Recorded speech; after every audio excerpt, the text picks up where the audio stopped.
Dios le bendiga, amados hermanos, amigos que nos sintonizan en este día a través de las redes sociales, por YouTube, por Facebook. Estamos una vez más aquí para traer una enseñanza de la palabra de Dios. Mi nombre es Mileida Méndez, pertenezco a la Iglesia Pentecostal Rehoboth y para mí es un privilegio poder compartir la palabra de Dios. En este día estamos estudiando el expositor Senda de Vida. Amén. Y le doy gracias a mis pastores por la confianza, la oportunidad de poder compartir la palabra de Dios en esta noche. Estamos en el último estudio bíblico de nuestro tema del trimestre, que ha sido el mensaje bíblico sobre los tiempos del fin. Y hoy llegamos al estudio bíblico número 13, que finaliza ese tema de este trimestre, esta serie que hemos estado estudiando. Y como siempre le amonesto que si no ha estudiado los otros estudios, que vaya a nuestro canal, a YouTube o al Facebook de la Iglesia Pentecostal Rehoboth de Staten Island, y allí los va a encontrar. Amén. Pero en este día, antes de comenzar, vamos a presentarnos delante del Señor y vamos a orar, amén, para que el Espíritu Santo nos ministre en este día, no solamente a mí, sino también a usted, amén. Vamos a orar. Señor amado, Padre Celestial, te damos gracias por esta oportunidad que nos permites presentarnos una vez más delante de tu presencia.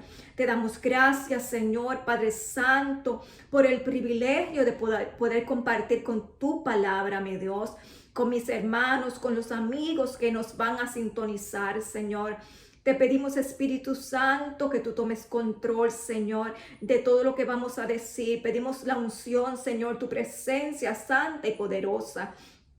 Que tu Santo Espíritu se mueva, Señor, en mi hogar, en cada familia, Señor, a medida que ministramos tu palabra, Señor. Te pedimos que sea tú, Señor amado, quien deposites esta semilla preciosa, Señor, en nuestro corazón, Padre. Que tú la abras para nosotros, Señor.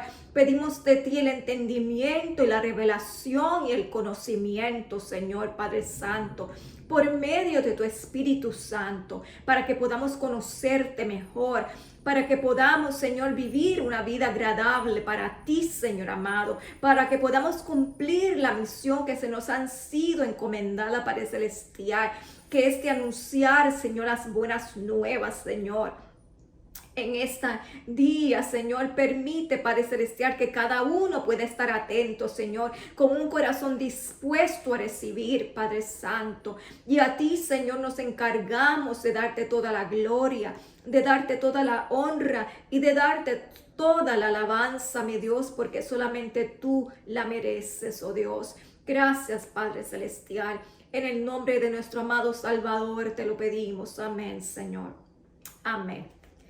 En esta noche, como dije, estamos en el último estudio bíblico número 13 de nuestro tema del trimestre, el mensaje bíblico sobre los tiempos del fin. Y nuestra lección de hoy se titula Evangelizar, una misión ligada a la esperanza eterna.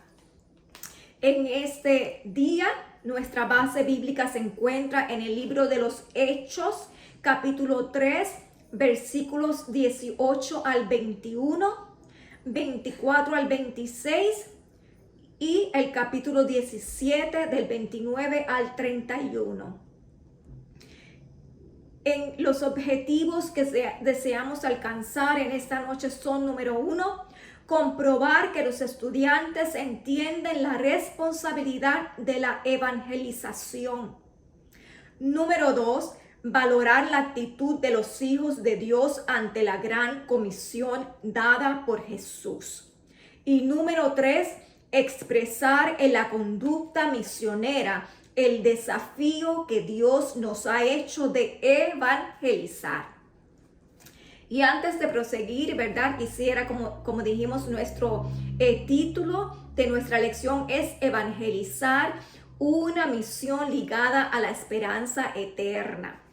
Y para comenzar quisiera Vamos a definir qué significa la palabra evangelizar, ¿verdad? ¿Qué entendemos cuando hablamos de evangelizar? Pues de acuerdo al diccionario, dice que evangelizar es dar a conocer o predicar las virtudes de la fe en Jesucristo. Es difundir las buenas nuevas de que Jesús murió por nuestros pecados, resucitó de los muertos, según las Escrituras, y como el Señor que reina, ofrece el perdón de pecados y el don libertador del Espíritu a todos los que se arrepienten y creen en Él. Amén. O sea que evangelizar no es otra cosa que dar las buenas nuevas, ¿verdad? De que Jesús vino a salvar a todo aquel que se había perdido.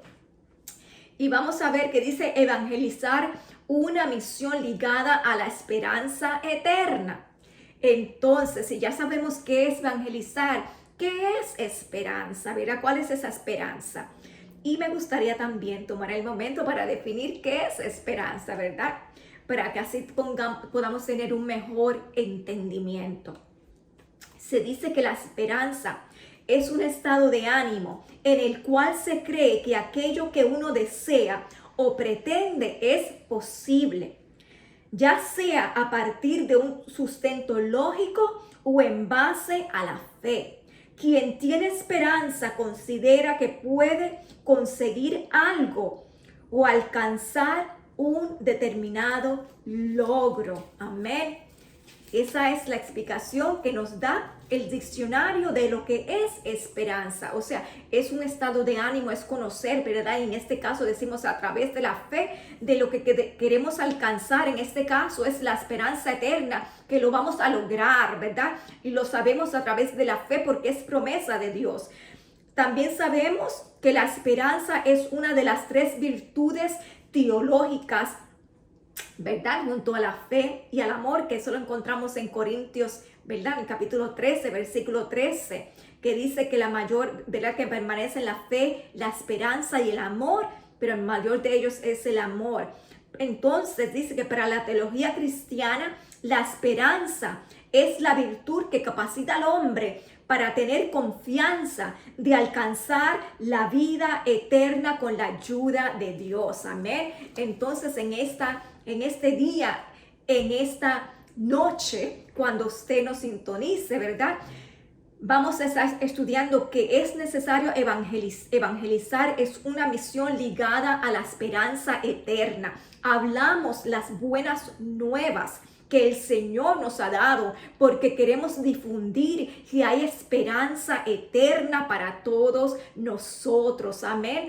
Y eso lo consideramos y lo conseguimos con la ayuda del Señor, de Dios, a través del regalo de su Hijo Jesucristo. Amén. Nuestro pensamiento central es la realidad de que el fin está cerca.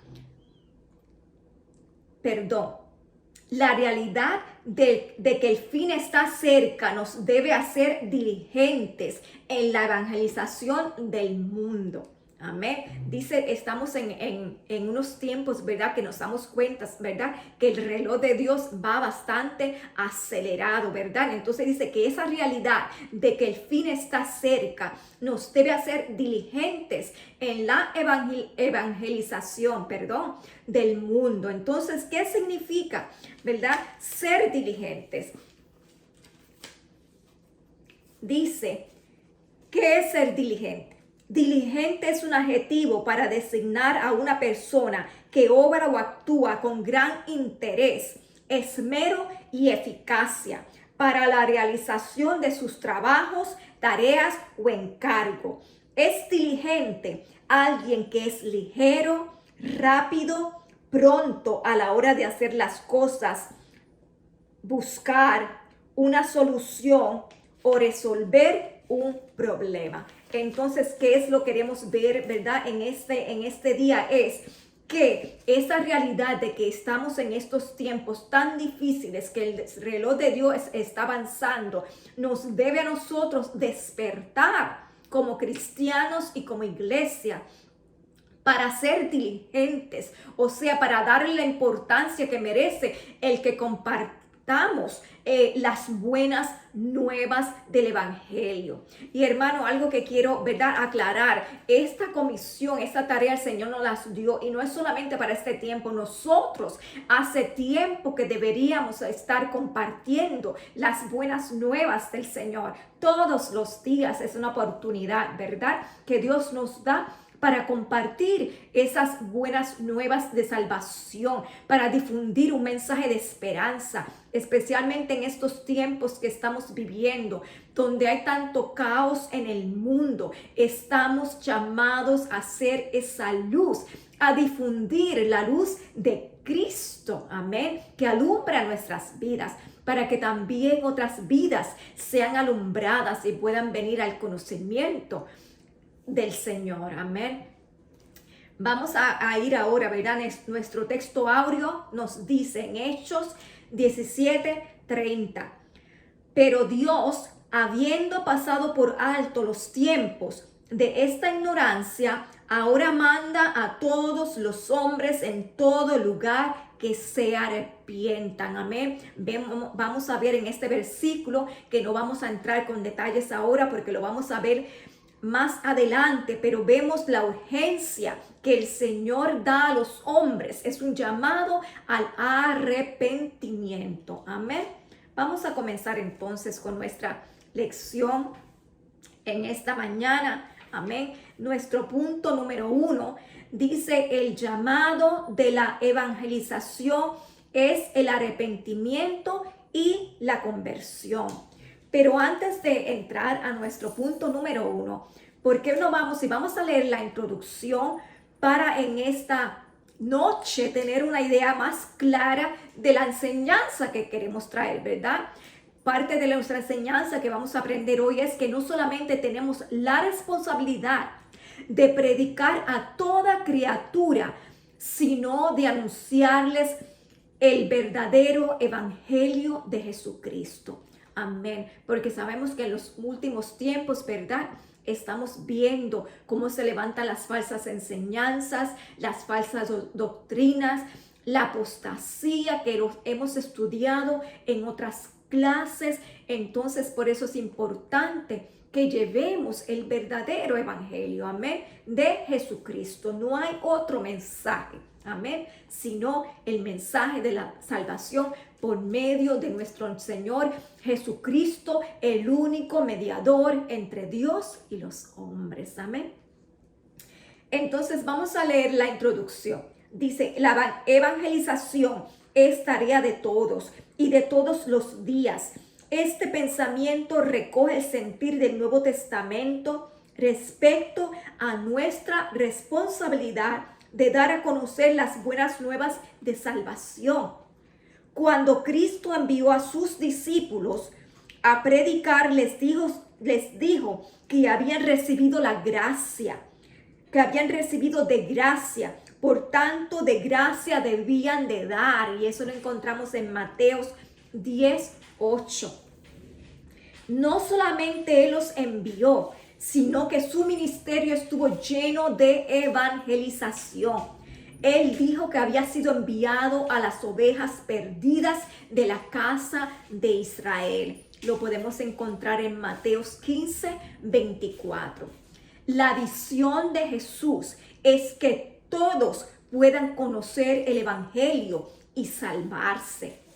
Por eso comisionó a sus discípulos a ir a las naciones con el mensaje de su muerte y de su resurrección. El Señor dejó claro que no vale de nada ganar el mundo entero y perder el alma.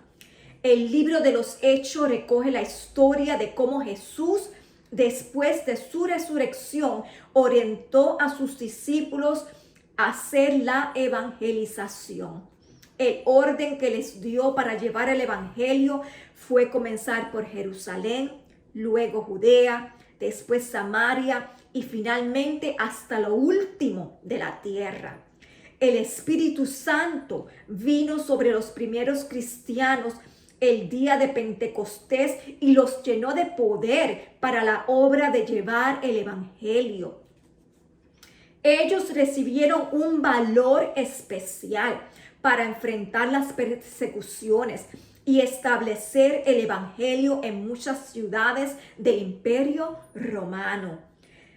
De Pablo y Silas dijeron en Tesalónica que ellos trastornaban el mundo.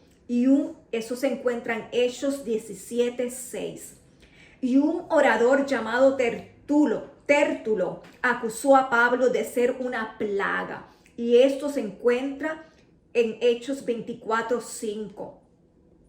Cada generación de los creyentes han cumplido su rol en la gran encomienda de llevar a las personas al conocimiento de la vida eterna. La visión de senda de vida es inspirar a los hijos de Dios a cumplir hoy lo que el Señor nos ha encomendado. Nuestro mensaje debe ser claro y centrado en la persona de Cristo como el Salvador. Además, al evangelizar, debemos tener presente no hacerlo con la visión de llenar nuestros templos de personas. Por el contrario, debemos tener la mirada puesta en la eternidad y orar que Dios nos use en que las almas reciban a Cristo y pasen la eternidad con Él en la gloria. Amén. Hermanos, ese es el objetivo, de nuestra lección en esta noche. Que Dios nos ha dado una encomienda que el Padre mismo le dio a Jesucristo, nuestro Salvador, de difundir las buenas nuevas, el mensaje de salvación. No lo hacemos, ¿verdad? Como acabamos de leer aquí, con el propósito de llenar nuestros templos y de nuestras iglesias. Esto, ¿verdad?, es un llamado que tenemos de predicar su palabra. No es para llenar los templos, no es para que muchos se enriquezcan. Es con el único propósito de difundir el mensaje de la salvación, que es a través de nuestro Señor Jesucristo, y de que las almas y las vidas se puedan salvar y tener una esperanza de que en Él alcanzamos la vida eterna. Como hemos dicho antes, esta vida es pasajera, pero tenemos esperanza de la vida eterna que Dios nos ha prometido a todos. Amén. Ahora sí podemos entrar a nuestro punto número 1, al desarrollo de nuestro estudio. El llamado de la evangelización es el arrepentimiento y la conversión.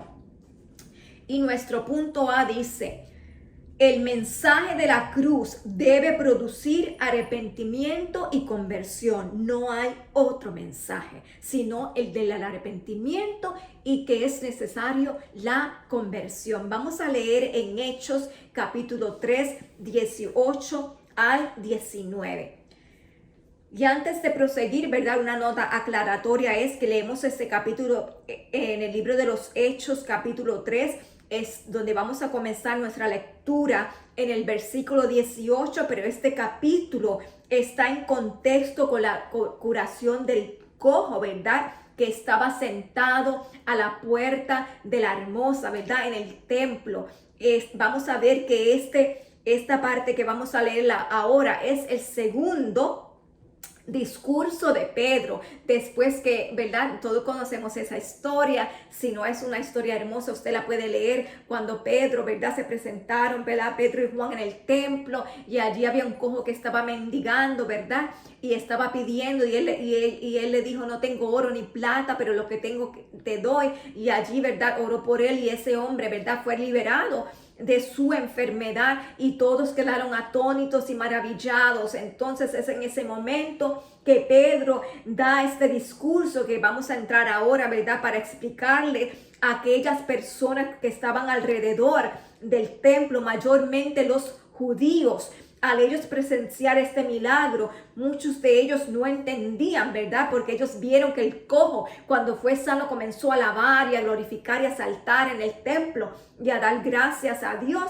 Entonces es aquí donde vemos ese discurso de Pedro a partir, ¿verdad?, del versículo 11, donde él comienza a tratar de explicarle a este pueblo judío de dónde venía este milagro. Amén. Vamos a leer entonces. Dice, pero Dios ha cumplido así lo que antes, pero Dios ha cumplido así lo que había antes anunciado por boca de todos sus profetas, que su Cristo había de padecer. Amén. Y antes de proseguir, vamos a ver qué significa esta palabra padecer. Amén. Dice que la palabra padecer es la traducción de la palabra griega pasjo. Significa experimentar una sensación o impresión, por lo general dolorosa, o sea, sufrir. Dice el versículo 19, así que arrepentíos y convertíos para que sean borrados vuestros pecados, para que vengan de la presencia del Señor tiempos de refrigerio. Entonces aquí lo primero que vemos es que la manera como el pasaje profético sobre el Mesías se cumplió en la persona de Jesús. Pedro está llamando la atención a este pueblo. Entonces, varias cosas que vamos a ver en este versículo 18 es que nos hace comprender la perspectiva profética de los padecimientos de Cristo. Nosotros sabemos, ¿verdad?, que a través de todo el Viejo Testamento, que era realmente lo que conocía el pueblo judío, recordemos que el Nuevo Testamento no estaba escrito. Eso vino luego. Cuando hablaban de las escrituras, de la palabra de Dios, se estaban refiriendo a lo que nosotros decimos el Viejo Testamento, o los judíos le llamaban la Torá, ¿verdad? Entonces, ya sabemos que en todas las escrituras, ¿verdad?, a través de todas las escrituras, desde Génesis, ¿verdad?, hasta el Apocalipsis, pero aún en el Viejo Testamento, ¿verdad?, fue anunciado, ¿verdad?, los padecimientos del Mesías, que el Señor iba a enviar a alguien, el Padre iba a enviar a alguien, hablaba de aquel Mesías que había de venir, el Cristo, y de sus padecimientos. Tenemos varios ejemplos en las escrituras de estas profecías. Por ejemplo, uno de ellos en los Salmos 22 del 1 al 8, ¿verdad? Vamos a leerlo rapidito. Salmo 22, 1 al 8. Dice, Dios mío, ¿por qué me has desamparado? ¿Por qué está tan lejos de mi salvación y de las palabras de mi clamor? Dios mío, clamo de día y no respondes, y de noche no hay para mí descanso. Pero tú eres santo, tú que habitas entre las alabanzas de Israel. En ti esperaron nuestros padres, esperaron y tú los libraste. Clamaron a ti y fueron librados. Confiaron en ti y no fueron avergonzados. Pero yo soy gusano y no hombre, oprobio de los hombres y despreciado del pueblo. Todos los que me ven se burlan de mí, tuercen la boca y menean la cabeza, diciendo, se encomendó a Jehová, líbrelo él, sálvelo, puesto que en él se complacía. Y verdad, sabemos aquí que este Salmo 22, si continuásemos leyendo, es un salmo profético, ¿verdad? Que aunque fue un salmo de David, vemos la profecía, era como que el Señor le estaba revelando a David, ¿verdad?, ese cuadro mesiánico de los padecimientos del que había de venir a través de su linaje. Y sabemos que el mismo Señor en la cruz, ¿verdad?, esta fue una de las palabras que él pronunció, Dios mío, ¿por qué me has desamparado? También sabemos, ¿verdad?, que tenemos en el libro de Isaías, capítulo 50, versículo 6. Vamos a ir rapidito. Y ese nos dice, di mi cuerpo a los heridores y mis mejillas a los que me mesaban la barba. No aparté mi rostro de injurias y de esputos. Amén. Y también otro que tenemos muy conocido, en el libro de Isaías, capítulo 53. Amén. Eso es una palabra completamente profética en ese capítulo, ¿verdad? Que conocemos tantos, ¿verdad? Muy bien acerca de los sufrimientos del siervo de Jehová. Y no solamente desde el capítulo 53, sino aún antes, en el versículo 52. En el capítulo 52, perdón, del versículo 13 al 15 también, ¿verdad? Nos dice, se le titula Los sufrimientos del siervo de Jehová, y realmente comienza ahí en el capítulo 52 a partir del versículo 13 y continúa en el capítulo 53. Y dice, he aquí que mi siervo será prosperado, será engrandecido y exaltado, será puesto muy en alto. Cómo se asombraron de ti muchos, pues de tal manera estaba desfigurada su apariencia que su aspecto no parecía el de un ser humano. Así asombrará él a muchas naciones. Los reyes cerrarán ante él la boca, porque verán lo que nunca les fue contado y entenderán lo que jamás habían oído. Amén. Ahí vemos como este salmo es profético, no solamente para hablar de los sufrimientos del Mesías, ¿verdad?, que ya sufrió, sino también habla de acontecimientos futuros, de cómo, ¿verdad?, el pueblo de Israel volverá a sorprenderse de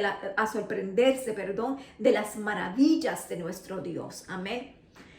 Entonces aquí vemos, ¿verdad?, a través de este segundo discurso de Pedro, cómo él trata de llamar la atención de aquel pueblo, ¿verdad?, judío, diciendo lo que era necesario que el Cristo padeciera, ¿verdad? Y él les trata de decir, vamos a leer así, dice, así que es un llamado en el versículo 19, así que arrepentíos y convertíos para que sean borrados vuestros pecados, para que vengan de la presencia del Señor tiempos de refrigerio. Es un llamado a ellos a que se arrepientan, ¿verdad? Les explica el propósito, por qué era necesario que el Mesías viniera, que padeciera, que cargara en él, ¿verdad?, nuestro pecado a través de aquella muerte, ¿verdad?, que fue muerte de cruz, que era considerada una maldición, pero que a través de esa muerte, ¿verdad?, tenían esperanza, que era necesario que se arrepintieran. Y él dice que a través de sus arrepentimientos, ¿verdad?, si se convertían para los judíos, ¿verdad? Nosotros sabemos que ¿verdad?, es un llamado directo al arrepentimiento, y nos dice que los judíos sabían que a través, ¿verdad?, de confesar sus pecados, ¿verdad?, como leemos en 2 de Crónicas 7:14, dice, si el pueblo se humillaba, ¿verdad?, que Dios, en una búsqueda, en oración. Vamos a leer ese versículo que es tan conocido y que tantas veces citamos. 2 de Crónicas 7:14.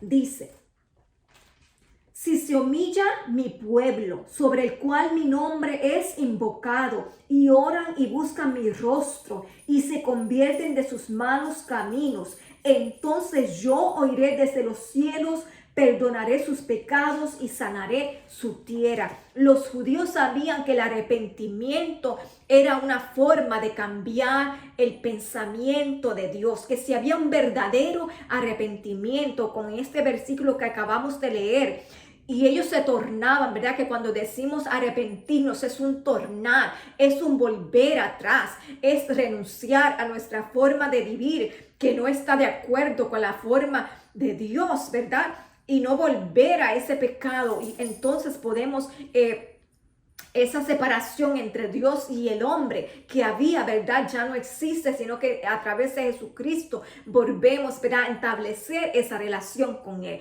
Y los judíos lo sabían, y por eso es que Pedro apela y hace este llamado a ellos para que se humillaran, para que volvieran su rostro, ¿verdad?, a Dios nuevamente, para que pudieran experimentar la bondad divina a través del arrepentimiento. Amén. Y esto a través de Jesucristo. Vamos a seguir, ¿verdad?, con nuestro punto. Entonces, antes de seguir dice, para arrepentíos, para que sean borrados vuestros pecados y para que vengan de la presencia del Señor tiempos de refrigerio. Antes de proseguir, ¿qué significa tiempos de refrigerio? Esa palabra significa refrigerio. Es el sustantivo griego napsuxis, que significa recuperar el aliento, revivir. Viene de una raíz que significa enfriar, confortar, aliviar. Amén. A través de ese llamado al arrepentimiento, cuando nos arrepentimos, cuando nos convertimos, recibimos el refrigerio de parte de Dios. Es como estar en un desierto y tener sed y que se nos dé un vaso de agua. Es como cuando la tierra está seca y árida y llega la lluvia. Así es la presencia de Dios en nuestra vida cuando venimos a Él, ¿verdad? Y nos arrepentimos y nos convertimos y tornamos nuestra mirada hacia Él. Entonces va a llegar a nuestra vida alivio, va a llegar a nuestra vida esa esperanza, ¿verdad? De que nuevamente, ¿verdad? Somos fortalecidos y sustentados en Él. Amén. Ahora sí seguimos con nuestro punto, ¿verdad? Con nuestro punto B, que dice: debemos anunciar que Jesucristo vendrá y restaurará todas las cosas. Debemos anunciar que Jesucristo vendrá y restaurará todas las cosas. Amén. Vamos a ver los versículos 20 y 21. Amén. Entonces dice: y Él envíe a Jesucristo, que os fue antes anunciado, a quien de cierto es necesario que el cielo reciba hasta los tiempos de la restauración de todas las cosas de que habló Dios por boca de sus santos profetas, que han sido desde el tiempo antiguo. Amén. Dice aquí que además de recibir la bendición de que nuestros pecados sean borrados, el arrepentimiento añade otras bendiciones con él. Y vamos a ver cuáles son esas bendiciones. En el versículo 20 aquí dice que ya estamos tratando el tema de la segunda venida de Cristo, ¿verdad? El Señor en su primera venida dice que vino a dar a conocer a Dios. Eso lo vemos en Juan 17:6. Vamos a leer ese versículo.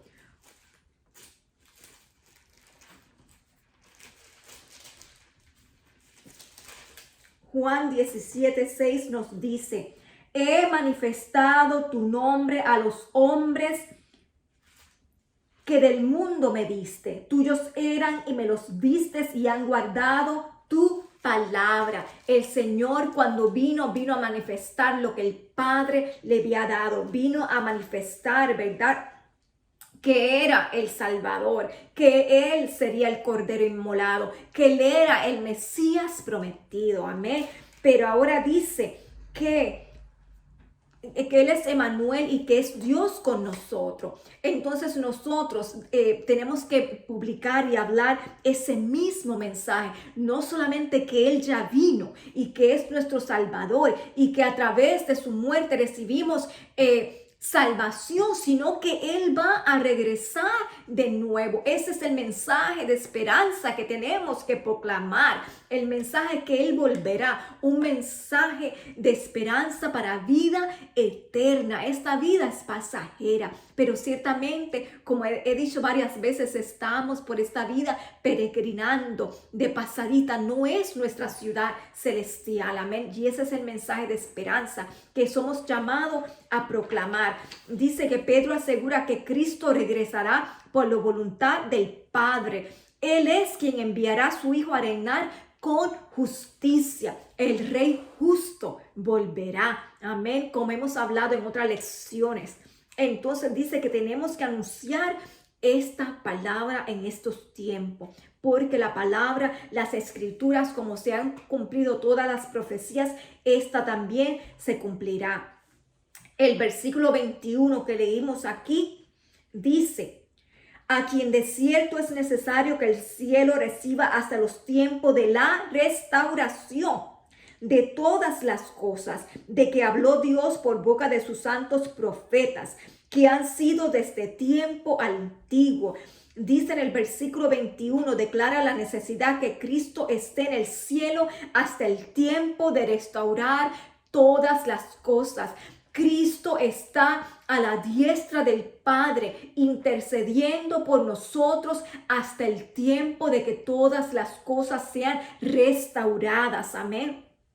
Porque Dios ha determinado un tiempo para todo y en las manos del Padre está el tiempo que Él ha determinado para la restauración de este mundo y que todas las cosas vuelvan a su lugar. Una de las cosas que el Señor va a restaurar, ¿verdad? Dice, va a restaurar la naturaleza creada, porque la palabra nos dice que hasta ahora la naturaleza también gime con dolores de parto.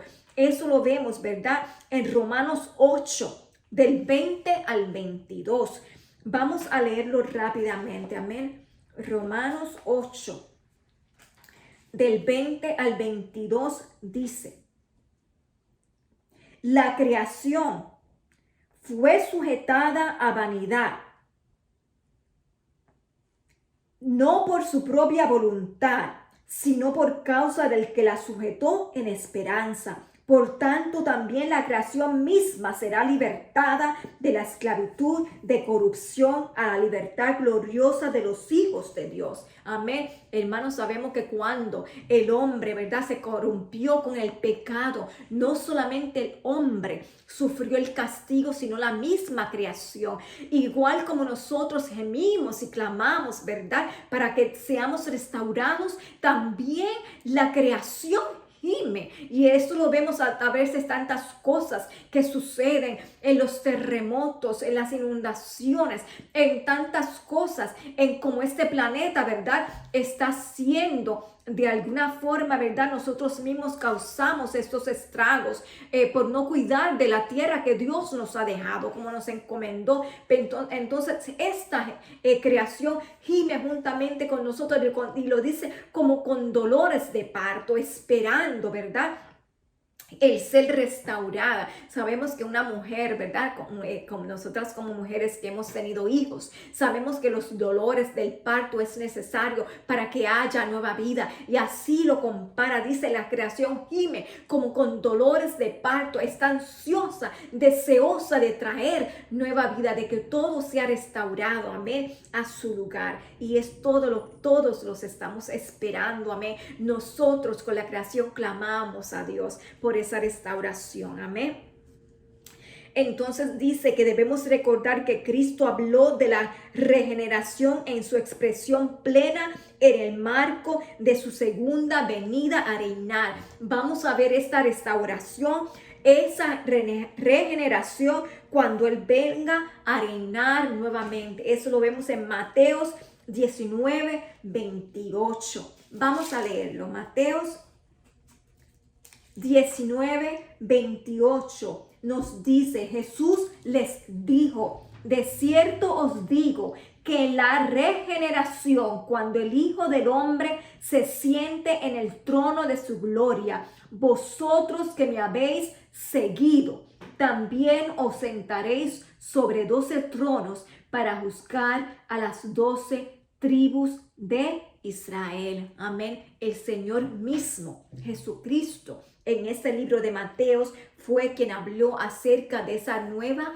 regeneración de la tierra, del mundo, de todas las cosas. Amén. Y dice que al final del versículo 21, otra vez Pedro apela a la autoridad de la profecía bíblica para enseñarnos que la restauración gloriosa que vendrá es lo que Dios había anunciado por medios de sus profetas desde la antigüedad. Era necesario que Pedro le reiterara esto al pueblo judío, porque él está apelando al conocimiento que ellos tenían de las profecías y que estaban esperando, ¿verdad? que se cumpliesen. Y él está aclarando esto en su discurso para hacerles entender que quien ellos estaban esperando ya había venido como un Salvador, pero que entonces volvería, amén, a volver a regenerar todas las cosas en un tiempo futuro, porque recordemos que ellos estaban esperando que el Señor Jesús restaurara todas las cosas en ese tiempo, y por eso es que ellos en ese tiempo no podían creer, pero le estás hablando de un tiempo futuro, amén. Esa parte, esas lecciones, ¿verdad? No entramos en detalle porque ya lo habíamos estudiado antes en lecciones pasadas, amén. Pero esas lecciones están ahí en nuestro canal para que usted pueda volver a verlas si no la ha visto o si quiere refrescar su memoria, amén. Vamos a proseguir. Seguimos a nuestro punto número 2. El evangelio fue ofrecido primeramente a los judíos. Vamos a Hechos 3, 24 al 26. Y dice, vamos a nuestro punto A.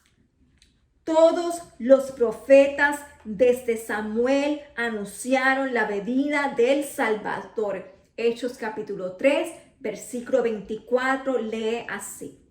Y todos los profetas desde Samuel en adelante, cuantos han hablado, también han anunciado estos días. Y aquí Pedro, ¿verdad?, les trae a memoria las profecías, ¿verdad? Y él aquí pone a Samuel, menciona a Samuel como el primer profeta que encontramos, ¿verdad?, en el Antiguo Testamento. Él apela, ¿verdad?, a esta profecía y dice, el privilegio que tuvo el pueblo judío de ser alcanzados primero con el evangelio está vinculado a la galería de todos estos profetas, ¿verdad? Tenemos tantos libros profetas que hablaban acerca de la venida del Señor, pero aquí en el versículo 24 dice que hubo entre los profetas del Señor del Antiguo Testamento uno, que aquí Pedro lo considera como el primero. Entonces dice que nos presenta a Samuel como el primer hombre en la línea profética.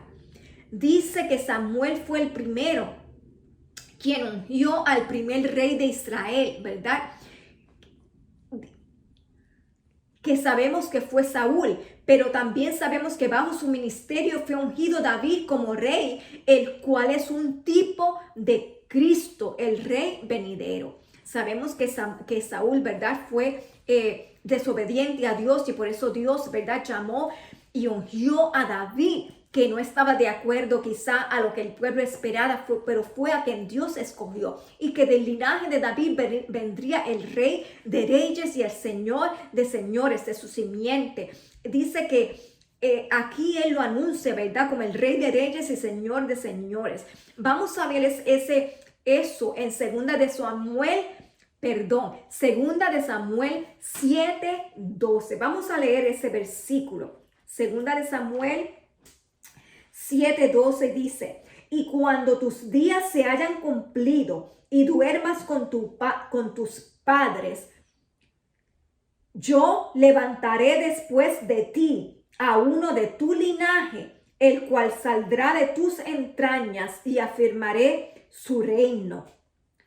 Amén. Y eso lo encontramos en el 2 de Samuel capítulo 7, cuando el Señor hace pacto con David y le recuerda que de su linaje, de su descendencia, iba a levantar a uno, refiriéndose, ¿verdad?, al Mesías, a Jesucristo nuestro Señor.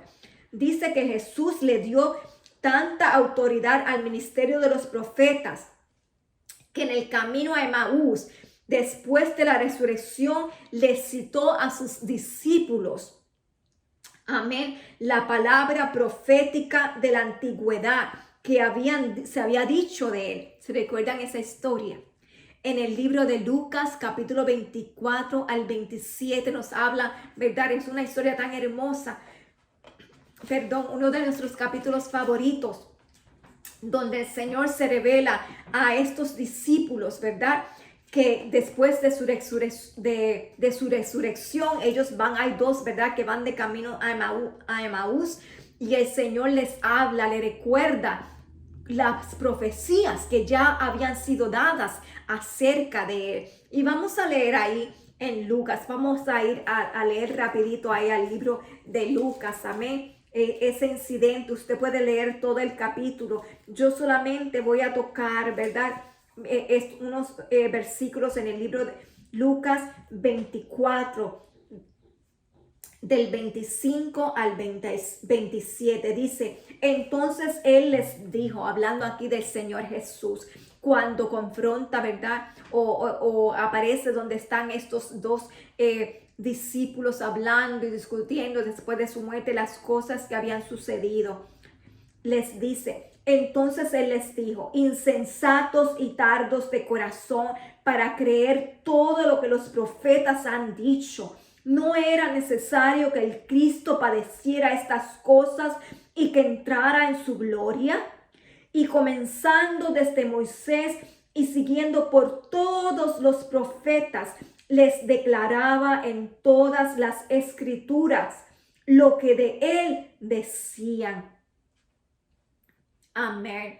Y en este caso, ¿verdad? Dice que el Señor Jesús, yo me imagino lo triste que él se debe haber sentido cuando aún aquellos que se llamaban sus discípulos, que creían en él, ¿verdad? Que estuvieron con él, cerca de él, en ese momento sus ojos estaban velados y aún no podían entender que era necesario que él padeciera, que las escrituras ya había hablado de los padecimientos que era necesario que él pasara, pero que también hablaban de una esperanza eterna, y ellos en este momento no la habían comprendido. Dice que él les reprendió duramente porque habían sido tardos de corazón para creer aquellas cosas que él les había dicho. Y cuántas veces nosotros, aún llamándonos hijos de Dios, somos tardos para creer lo que la palabra de Dios ya ha establecido. No solamente tenemos, ¿verdad?, el Antiguo Testamento, sino también tenemos el Nuevo Testamento, que nos da testimonio a través de todos los discípulos, ¿verdad?, que dejaron estos escritos de estos hombres de Dios para afirmarnos, ¿verdad?, a través de estas profecías, revelaciones de estos hechos, ¿verdad?, cómo era necesario que el Señor sufriera para que nosotros pudiéramos ser restaurados, venir al arrepentimiento, a una conversión, a establecer de nuevo una comunión con Él y para darnos esperanza a una vida eterna. Amén.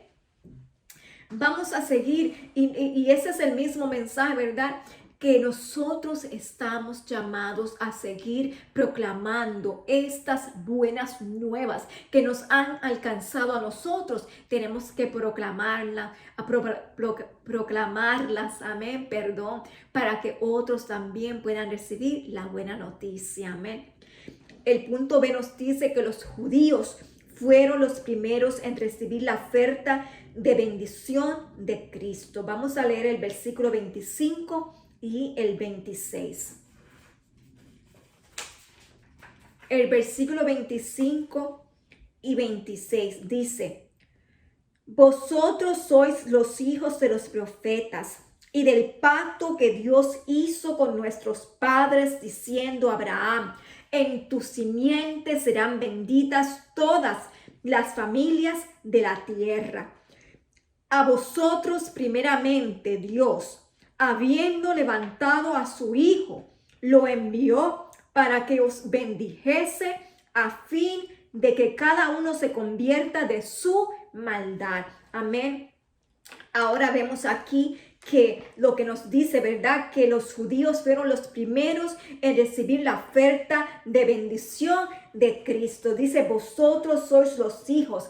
Pedro hablándole al pueblo judío, ¿verdad?, quien es aquí, a quien él está dando este discurso, les dice, les recuerda que ellos son los hijos de la promesa que fue dada a Abraham. Primeramente dice que el pacto que Dios hizo con nuestros padres, diciendo a Abraham: en tu simiente. Y cuando habla aquí de simiente, dice La palabra simiente se traduce del sustantivo griego sperma, que significa algo sembrado o derramado, implica remanente, linaje, descendencia, semilla. O sea que el pueblo judío fue el pueblo que Dios escogió primeramente para poder revelar, ¿verdad? Este plan de salvación a las naciones, ¿verdad? Dice que Dios hizo pacto primeramente con Abraham, con este pueblo que iba a nacer de su simiente, ¿verdad? De sus entrañas. Dice, en tu simiente serán benditas todas las familias de la tierra. O sea, ¿verdad? Dice que aquí en el versículo 25 identifica, ¿verdad?, a los oidores como los hijos de los profetas. Y nos dice que Pablo también se hizo eco de lo mismo al decir que a Israel le pertenecen también las promesas. Amén. Las promesas que Dios hizo. Dios hizo un pacto, ¿verdad?, con sus hijos. En este caso, el pueblo de Israel, que también hemos estudiado en otras lecciones. Y dice que Dios había hecho este pacto con los padres de la nación hebrea, o sea que de Abraham. Dice que aunque el hombre quebrantó muchas veces los pactos divinos debido a la inhabilidad innata del ser caído, Dios cumplió sus pactos y envió a su Hijo para salvar primeramente a los hijos de Abraham, o sea, al pueblo judío. Pero también tenemos que saber y entender que Dios ha tenido misericordia, ¿verdad? Y desea que todos, el pueblo judío primeramente, se vuelva a su Mesías y que alcance la salvación que Él ofrece a través del Evangelio. Pero también por causa de que el pueblo judío, ¿verdad?, rechazó, también nosotros somos añadidos a la bendición de Abraham, porque dice que en tu simiente serán benditas todas las naciones de la tierra. O sea que seamos judíos o no seamos judíos, el llamado al arrepentimiento, a la salvación, a la esperanza eterna nos ha sido dado a todos. Qué bueno es el Señor, amén. Y eso es el mensaje que tenemos que proclamar. La segunda parte del versículo 25 es expresa. Vamos a leerlo, dice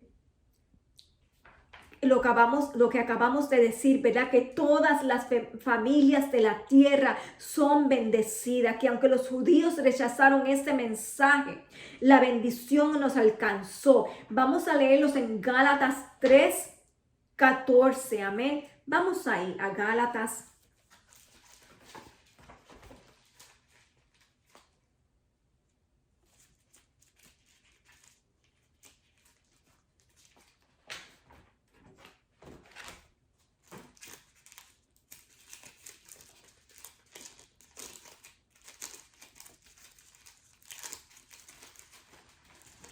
Gálatas 3:14 dice: para que en Cristo Jesús la bendición de Abraham alcanzara a los gentiles, a fin de que por la fe recibamos la promesa del Espíritu. Amén. Qué lindo y qué bueno es el Señor, que la promesa, la bendición de Abraham nos ha alcanzado a todos. Amén.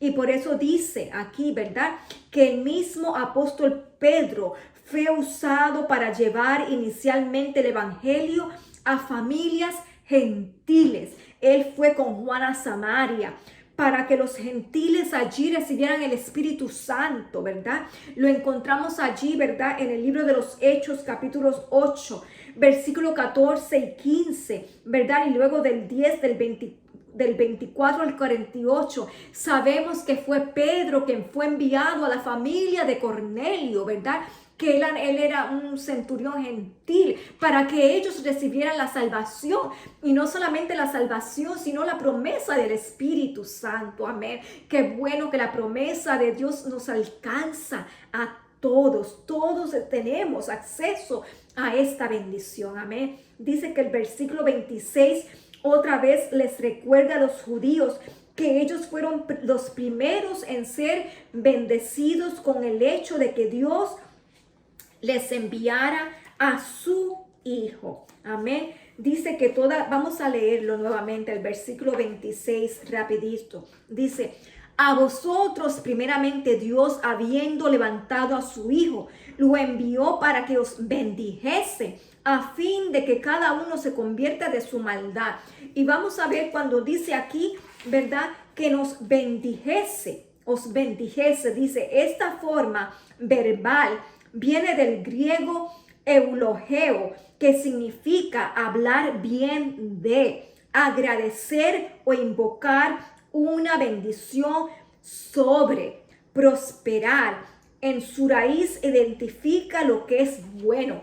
O sea que Dios los bendijo, habló sobre ellos palabras de bien, palabras de bienestar. Dios habla, ¿verdad?, sobre nosotros su bendición. Habla palabras de bien, habla palabras de bienestar, habla palabras de restauración. Esta es la promesa de Dios para todos nosotros. Amén. Vamos a continuar entonces con nuestra parte, ¿verdad? La parte número 3, perdón. Vamos a hablar, la evangelización debe contener el anuncio del juicio venidero. Repito, la evangelización debe contener el anuncio del juicio venidero. Vamos a leer ahora ahora vamos al libro de los Hechos, capítulo 17. Amén. Y vamos a leer de los versículos 29 al 31. Ahora, ¿verdad? En este contexto donde vamos a leer, estamos hablando, si usted fuese a leer el contexto de este capítulo 17, desde el versículo 16, está hablando, ¿verdad?, de Pablo en Atenas, ¿verdad? Es la predicación, yo no sé, es una historia, ¿verdad?, que quizá hemos leído varias veces. Dice que Pablo, cuando llega al pueblo de Atenas, ¿verdad?, dice, vamos a leer el versículo, yo quisiera leer antes de que entremos al versículo 29. Vamos a leer desde el versículo 16 de ese capítulo del libro de los Hechos, capítulo 17, versículos 16. Dice, mientras Pablo los esperaban en Atenas, su espíritu se enardecía viendo la ciudad entregada a la idolatría. Así que discutía en la sinagoga con los judíos y piadosos, y en las plazas cada día con los que concurrían. Algunos filósofos de los epicúreos y de los estoicos discutían con él.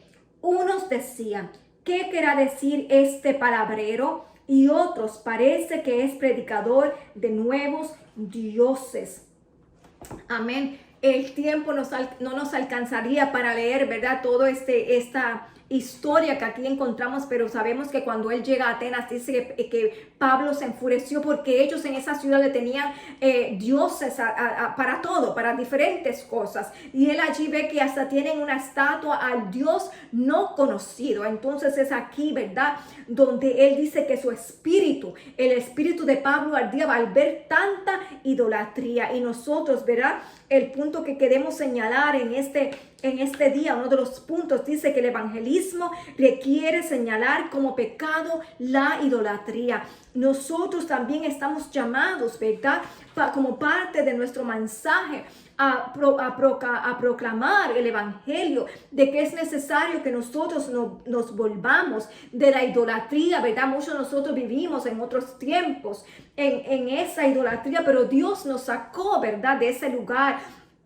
de tener los ojos velados para que pudiéramos conocerle a él. El versículo 29 de ese capítulo 17 dice, siendo pues linajes de Dios, no debemos pensar que la divinidad sea semejante a oro o plata o piedra o escultura de arte y de imaginación de los hombres. Hermanos, Dios no es un Dios, ¿verdad? A veces imaginábamos en otros tiempos que Dios era una escultura, que Dios, ¿verdad?, que podíamos hacer imágenes y ahí estaba Dios. Pero hemos conocido que nuestro Dios, nuestro Creador, es espíritu eterno, ¿verdad? Cuando nos acercamos a Él no podemos hacerlo con una mentalidad idólatra, ¿verdad? Porque sabemos que nosotros fuimos creados a imagen y semejanza de Dios, pero no podemos hacer una imagen de quién es Él, no lo podríamos entender. Entonces dice que por lo tanto, si Dios pudo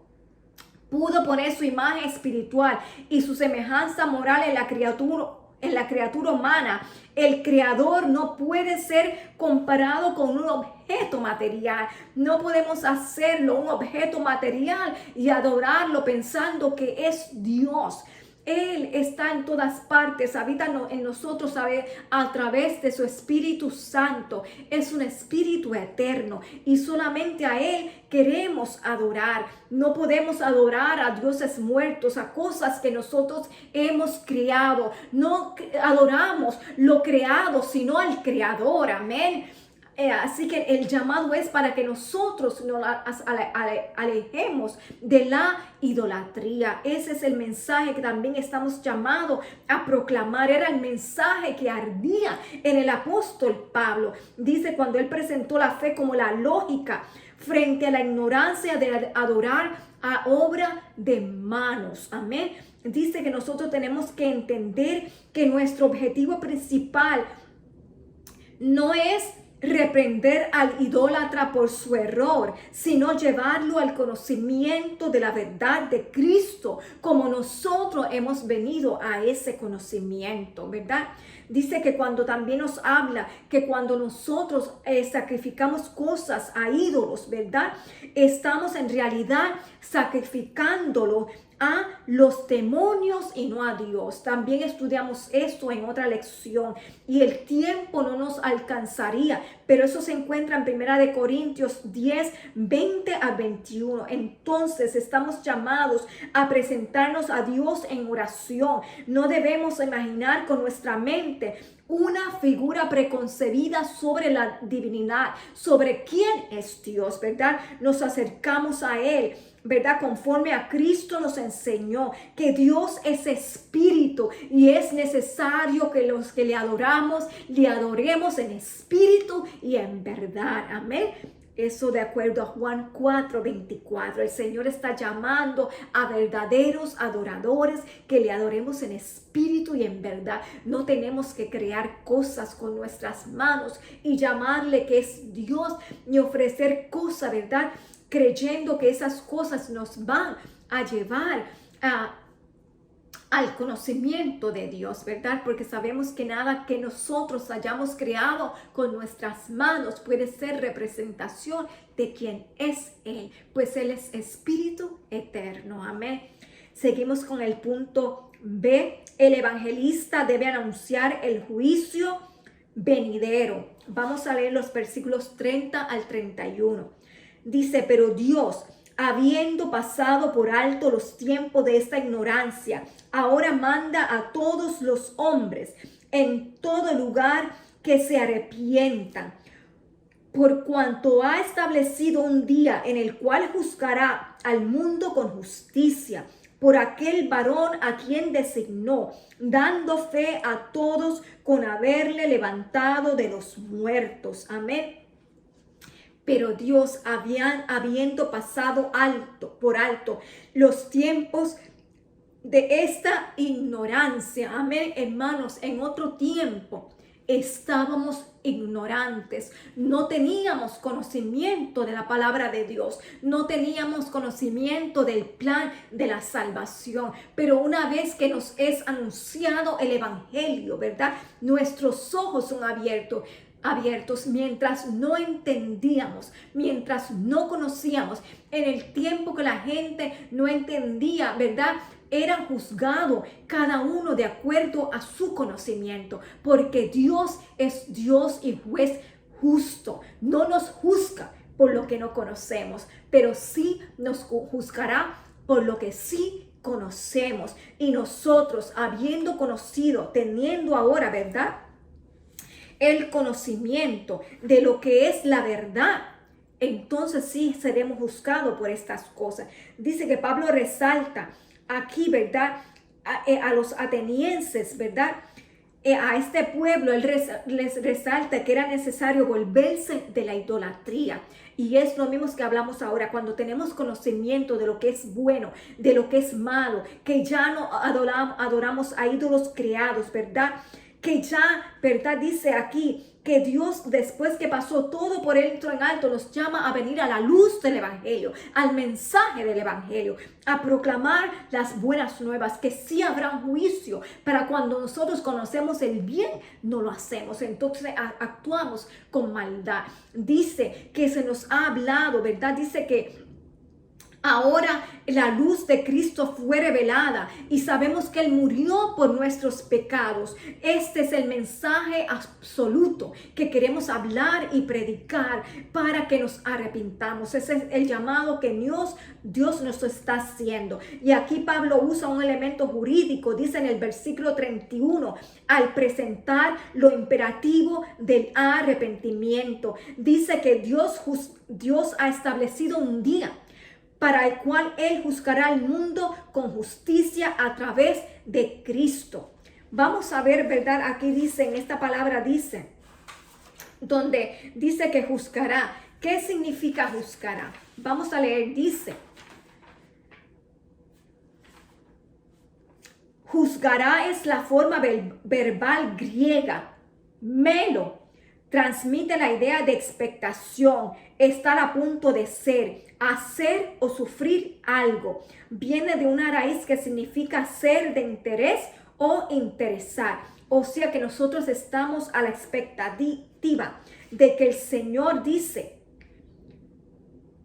va a hacer algo sucederá, y es que Dios nos juzgará. Dice que juzgará al mundo con justicia, como juez justo. Tenemos que enfrentar esa justicia y este juicio, esta justicia viene a través del rey, ¿verdad? Que ya estudiamos eso en lecciones pasadas, por aquel varón que ya Él ha designado, a Jesucristo, que será el juez justo. Dice que Él juzgará, que el juicio de Dios es irreversible. O sea que está establecido por Dios y ocurrirá en el momento que Dios determine. Estamos hablando de un juicio futuro. Segundo, es un juicio universal. Todos vamos a enfrentar el juicio de Dios. Todos seremos juzgados por Dios sin excepción ni exclusión. Dice que será un juicio justo.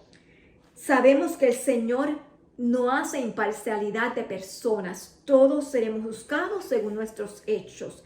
Dicen, en aquel juicio aún los secretos de los hombres serán revelados. Y por último, Pablo dice que el juicio de Dios lo llevará a cabo a través de su Hijo, como el propio Cristo enseñó en Juan 5:27.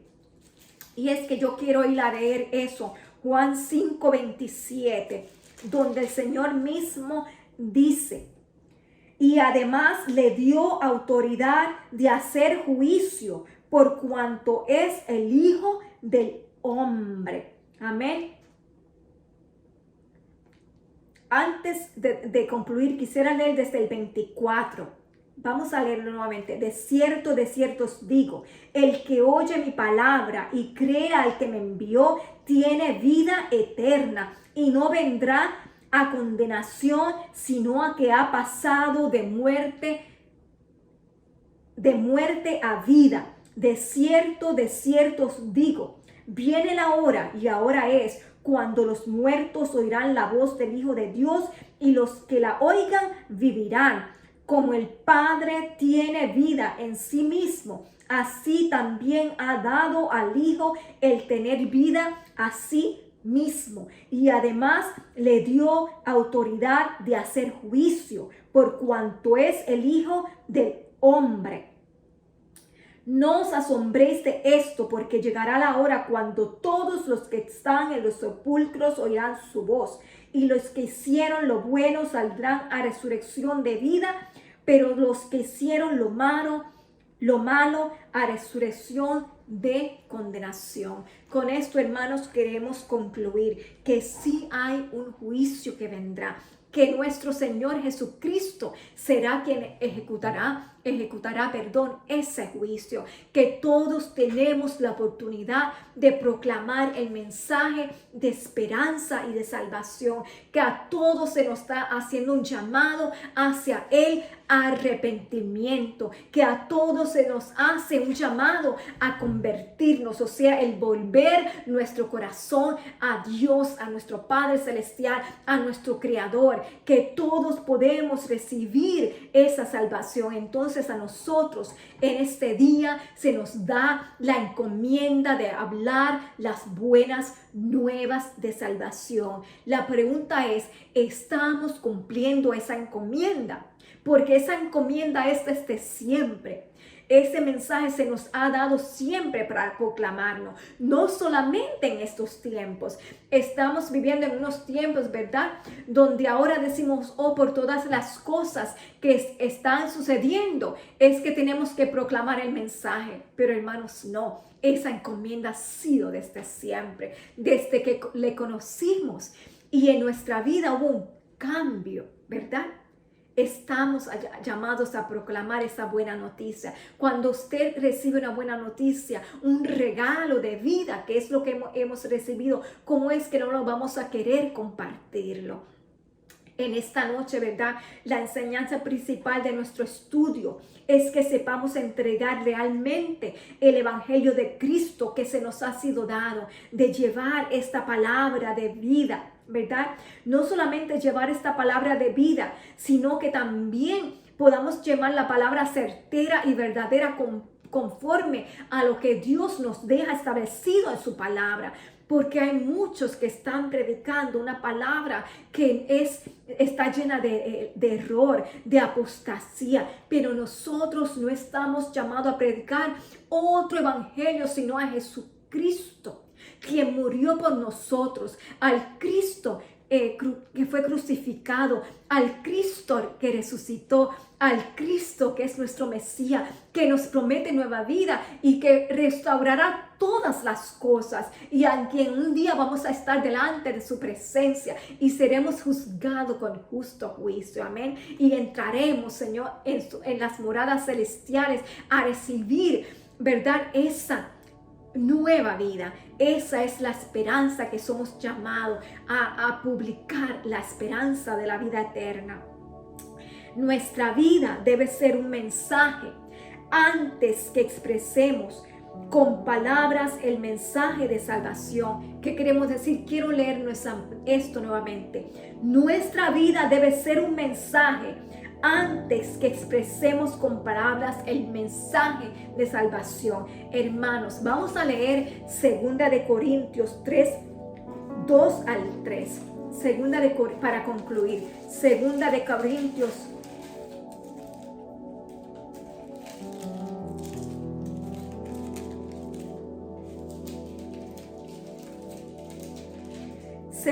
Corintios 2, 3. Segunda de Corintios 3, 2 al 3. Dice: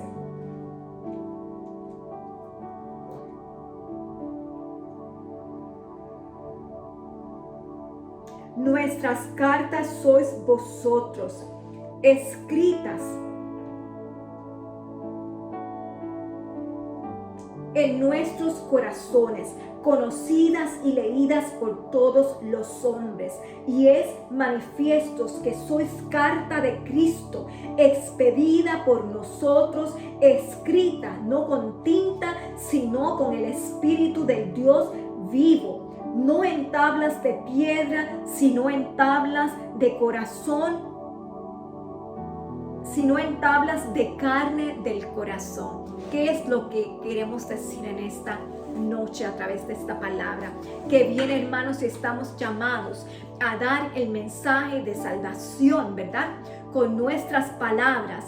Lo más importante que tenemos que reconocer en esta noche es que nosotros somos esas cartas escritas, que la palabra de Dios tiene que estar grabada en nuestros corazones. Y más que nuestras palabras, lo que el mundo está mirándonos es a nosotros. Nosotros tenemos que ser esas cartas abiertas a un mundo que anda en la oscuridad buscando que brille la luz de Dios. En esta noche vamos a orar, ¿verdad? Para que nosotros y pedirle al Señor que nosotros seamos esas cartas donde Dios pueda ser manifiesto a este mundo a través de nosotros. Que cuando nosotros hablemos la palabra de Dios es porque ya nosotros hemos reflejado esa palabra en nuestras acciones. Amén. Vamos a orar en esta noche. Yo le pido a Dios que usted haya sido edificado con esta palabra de vida y de esperanza como yo he sido edificada. Amén. Vamos a pedirle al Señor todos en comunión. Padre amado, Padre celestial, yo te doy gracias en esta noche por esta palabra tuya que es vida, que es eficaz, Señor. Yo te doy gracias, Señor, por recordarnos, Padre celestial, que tú nos has dejado una encomienda. Y llevar, Señor, el mensaje de las buenas nuevas a tantas vidas, a tantas almas que tienen necesidad, Padre. Pero yo te pido, Señor, en esta noche, que esa palabra, Señor, seamos más pronto para llevar esa palabra, Señor, no solamente con nuestra boca, sino con nuestros hechos y con nuestras acciones, Padre. Que podamos ser esas cartas escritas, que tu palabra, Señor, esté grabada en las tablas de nuestros corazones, para que cuando nuestra boca se abra, Señor, sea la palabra de vida que ya está escrita en las tablas de nuestro corazón, la que salga, Señor, directamente, Padre celestial, de tu corazón, Señor, a nuestro corazón, y a través de nuestra boca enviamos, Señor, tu palabra viva, tu palabra eficaz en esta noche, para, Señor, traer esperanza, para traer sanidad, para traer regeneración, Padre celestial. Bendice a cada hogar, a cada familia, Señor, que en esta noche se llega a escuchar tu palabra a través de las redes sociales. Permite que el mensaje de esperanza sea difundido a través de todo el mundo, Señor amado, para que, Señor, se puedan añadir a tu iglesia, a tu pueblo, Señor, las almas que han de ser salvadas, Señor. Sabemos, Señor, que tú no nos llamas a llenar nuestros templos, sino a difundir tu palabra en todo lugar, en nuestra casa, en nuestros lugares de trabajo, en el camino, Señor, por donde quiera que vayamos, que proclamemos el mensaje de esperanza que era necesario que tú padecieras, Señor, para que podamos ser restaurados en nuestra relación contigo. Gracias por nuestro amado Salvador, gracias por nuestro precioso Mesías, que ahora te sientas a la diestra del Padre e intercedes por nosotros, pero que volverás y regenerarás todas las cosas. Todo será restaurado, Señor, en nuestra vida, en nuestra tierra, Señor. Proclamamos el mensaje de esperanza y decimos: sí, Señor, ven, Señor Jesús, y alinea todas las cosas conforme a tus palabras y a las profecías que ya han sido anunciadas. Gracias, Padre. Gracias, Señor. Toda petición la hacemos en el nombre de nuestro amado Salvador Jesús, a quien damos toda gloria, toda la honra y toda la alabanza. Amén. Amén. Dios le bendiga, amados hermanos. Que la bendición del Padre, del Hijo y del Espíritu Santo sea con usted y su amada familia. Les animo a que sigamos proclamando las buenas nuevas. Amén. Y decimos: Maranata, ven, Señor Jesús. Pero mientras esperamos en Él, que nuestras vidas sean cartas abiertas. Amén. Para todos. Dios les bendiga.